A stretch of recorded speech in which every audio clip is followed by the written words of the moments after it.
There's no feeling more intense than starting over. If you deleted your homework the day before it was due, as I have, or if you left your wallet at home and you have to go back after spending an hour in the commute. If you won some money at the casino and then put all your winnings on red but it came up black. If you got your best shirt dry cleaned before a wedding and then immediately dropped food on it. If you won an argument with a friend and then later discovered that they just returned to their original view. Starting over is harder than starting up.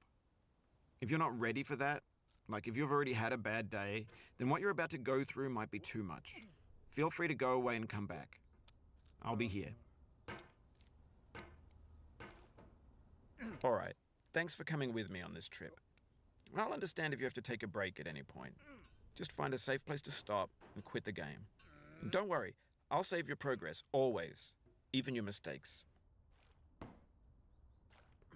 This game is a homage to a free game that came out in 2002, titled Sexy Hiking.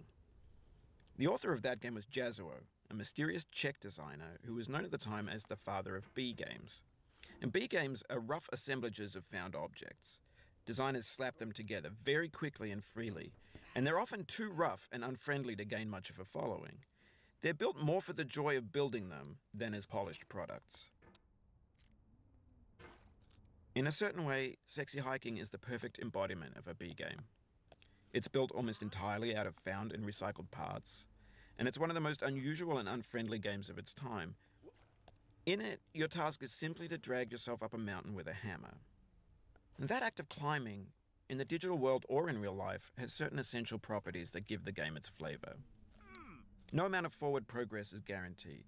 Some cliffs are too sheer or too slippery. And the player is constantly, unremittingly in danger of falling and losing everything. Anyway, when you start Sexy Hiking, you're standing next to this dead tree that blocks the way to the entire rest of the game. It might take you an hour to get over that tree, and a lot of people never got past it. You prod and you poke at it, exploring the limits of your reach and your strength, trying to find a way up and over.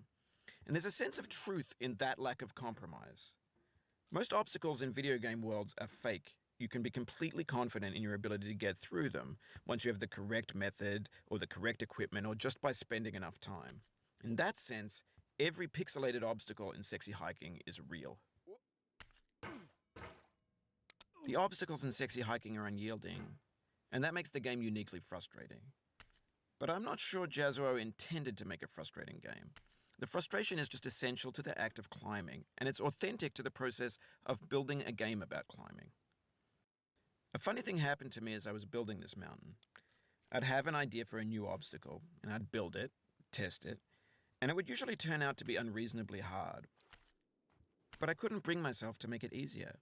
It already felt like my inability to get past the new obstacle was my fault as a player rather than as a builder. Imaginary mountains build themselves from our efforts to climb them, and it's our repeated attempts to reach the summit that turns those mountains into something real. When you're building a video game world, you're building with ideas, and that can be like working with quickset cement. You mold your ideas into a certain shape that can be played with, and in the process of playing with them, they begin to harden and set until they're immutable, like rock. And at that point, you can't change the world. Not without breaking it into pieces and starting fresh with new ideas. For years now, people have been predicting that games would soon be made out of prefabricated objects, bought in a store and assembled into a world. And for the most part, that hasn't happened, because the objects in the stores are trash. I don't mean they look bad or that they're badly made, although a lot of them are. I mean they're trash in the way that food becomes trash as soon as you put it in the sink.